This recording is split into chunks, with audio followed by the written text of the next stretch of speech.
Hello everybody and welcome to the Statista booth at this year's Pan-Hellenic Academic Libraries Conference.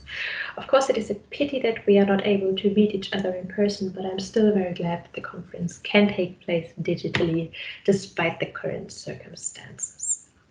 Today's presentation serves the purpose of just giving you a bit more of a background understanding of how people most of the time meet Statista, you could say, so how they get to know the platform for the first time, and how we notice that and can determine if there is demand coming from universities or institutions in general.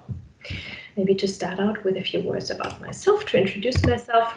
I am Maxine Milschrei. I am responsible for the academic and public sector at Statista, and I am working in our headquarters in Hamburg, which is where we are participating today from as well. My contact information will be available for you later on as well, and by the end of the presentation once more.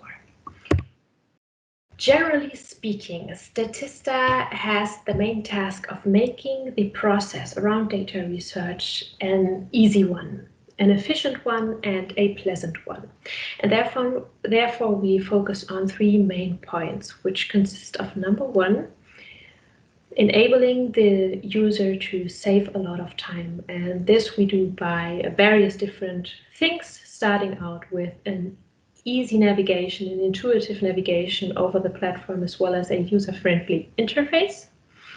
Number two is we provide just high quality data that is always validated and checked by our employees and never automatic. And number three is the usage, meaning we provide the possibility to incorporate the data that you're looking at into your own workflow in a very easy and efficient way that does not eat up a lot of your time. When it comes to our sources, we have started out as data aggregators, meaning we have used freely accessible secondary sources at first, where we have translated and worked through the data to provide it in the Statista familiar way that is easy for you to work with. And as you can see over the years, the share of this type of source has decreased quite a lot, and now only 16% of our data is coming from those sources. Around 49% of our data is actually coming from Statista. It's exclusive Statista content. As over the years, of course, we have gathered quite a bit of expertise. And the last bit of around 35% is coming from exclusive secondary sources. So for example, our data partners like Kantar Media or JFK, for example. As you can see, overall, we have over 22,000.5 different sources, which is quite a lot. And right here, you can see a selection of the universities all over the world that are already using Statista. As you can see, we have spread quite a bit over the globe throughout the last years, which is, of course, something that makes us quite proud. And now I would like to show you the use case in which you are getting to know the platform for the first time, in most cases. It's the most common way. So let's say you are doing research, and most of the time it probably starts out with you just getting an overview of what is out there. So let's say iPhone sales numbers are what is interesting to you in your case. As you can see, of course, you are first provided with a lot of advertisements, but once you pass those, you basically cannot escape Statista. These pictures right here are suggesting Statista content, as well as the first two results that you could click on. Most people intentionally click on the first result, and then this is most of the time the point where they meet Statista for the first time. And as you can see, if you would like to further work with the content that you are looking at, you are required to create an account. This you do right here. You are provided with the account types that we have, and obviously most people long for the basic account to start out with. And there you have to put in your name as well as your email address. And this is where this is the point when we notice if people are coming from a specific institution or university.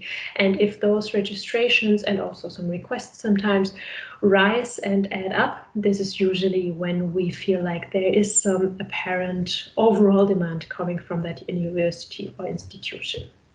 And now I would like to show you briefly in its core what you could do with Statista once you have the access. So if you are opening up the platform, it is looking similar to a search engine, and you could also start out with the iPhone sales keywords that you are interested in. And those are the results that you get. As you can see, on the left-hand side, you have a nice and neat list and overview of the different categories of content that we have.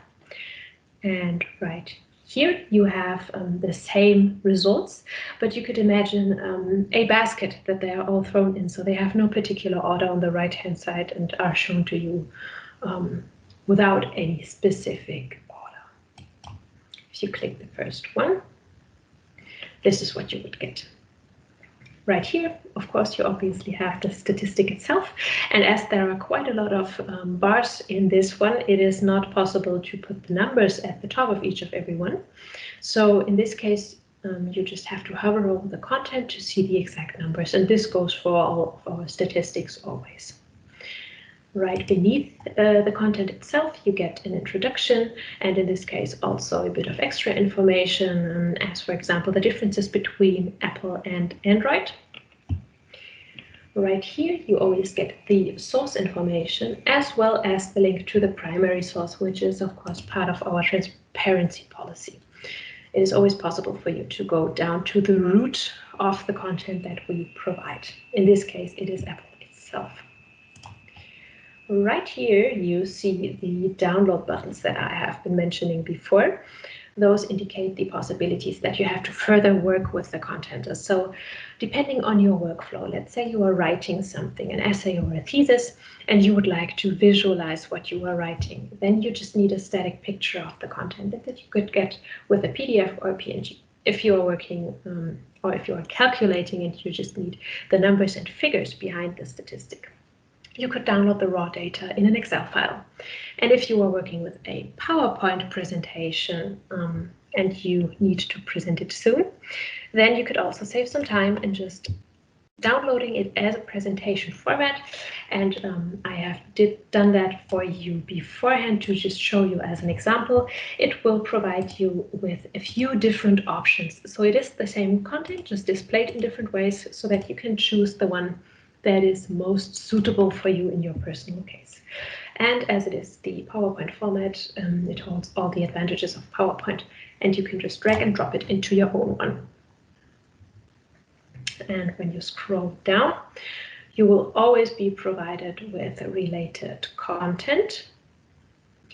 And the buttons that you see right here are further options that you have. So for example, with this one, you can create your favorites to keep the overview throughout all the statistics that you look at over time, because in most cases, it is probably not sufficient to just look at one. In most cases, you probably have to look at things from various different perspectives so that you can get the full picture. And for you to be able to keep the overview, you can create the favorites.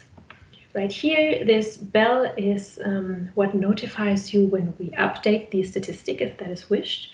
Right here, you can adjust the statistic or the display of the statistic, you could say. If you are not really too familiar with bars and it is not the easiest way for you to work with something, and you much more prefer the graphic display of information, you could adjust this to your needs as well.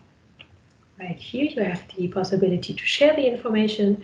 This one is, of course, also very popular amongst students. This one does the citation for you, you could say. You just have to choose the format that you use. We provide you with the 5 most commonly ones, and then you can just copy and paste the citation and do not have to waste any time with it, which is, of course, very handy.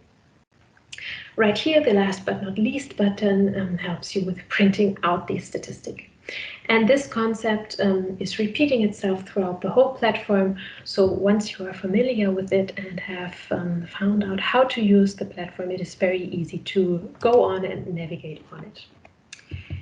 If you would like to get some more information about your personal situation in regards to the basic accounts and the general usage at your institution or university, please feel free to approach us. We are very happy to give you further insights on that. Thank you very much for your time today, and I hope we will get the chance to exchange further. Bye-bye.